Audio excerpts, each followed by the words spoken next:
আপনি কি জানেন প্রতি হাজারে একটি শিশু জন্মায় একটি বিশেষ ধরনের পায়ের ত্রুটি নিয়ে, যেটাকে সাধারণভাবে বলা হয় মুন্ডু পা বা ক্লাবফুট। আজকের ভিডিওতে আমরা জানব এই সমস্যাটা কি, কেন হয়, এর লক্ষণ, চিকিৎসা এবং বিশেষ করে ফিজিওথেরাপির ভূমিকা। ক্লাবফুট হলো একটি জন্মগত ত্রুটি যেখানে নবজাতকের এক বা দুই পা বাঁকা থাকে এবং স্বাভাবিকভাবে রাখা যায় না। পায়ের পাতা নিচের দিকে বাঁকানো ও ভেতরের দিকে ঘোরা থাকে। চিকিৎসা ভাষায় একে বলা হয় কনজেনিটাল ট্যালিপস ইকুইনোভ্যারাস।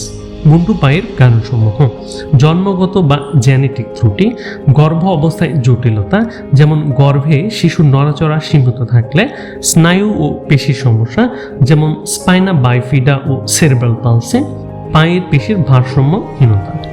মুন্ডু পায়ের লক্ষণসমূহ: নবজাতকের পা ভেতরের দিকে বাঁকানো, পায়ের পাতার নিচের দিকে নামানো, গোড়ালির অংশ শক্ত ও নমনীয় নয়, পায়ের আকার ছোট দেখায়, শিশুর হাঁটা শুরু হলে পায়ের বাইরের দিক দিয়ে হাঁটে।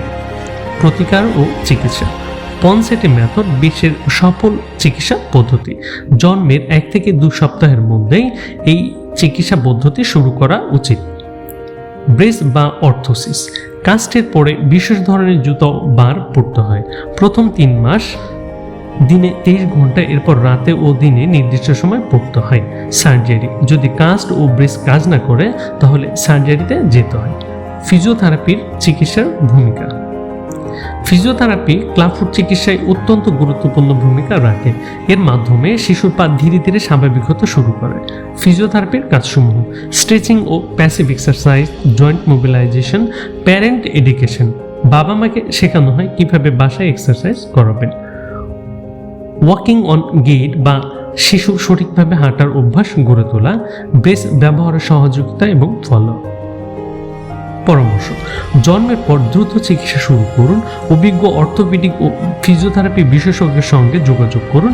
নিয়মিত ফলো আপ ও ব্রেস পরিধান অত্যন্ত জরুরি। বাড়িতে অভিভাবকদের প্রতিদিন নির্দিষ্ট সময় এক্সারসাইজ করাতে হবে। মুন্ডু পা কোনো অভিশাপ নয়। সময় মতো চিকিৎসা ও ফিজিওথেরাপির মাধ্যমে একটি শিশুও স্বাভাবিকভাবে হাঁটতে পারে, খেলতে পারে এবং জীবন উপভোগ করতে পারে। আসুন সচেতন হই এবং আমাদের শিশুকে একটি সুন্দর ভবিষ্যৎ উপহার দেই।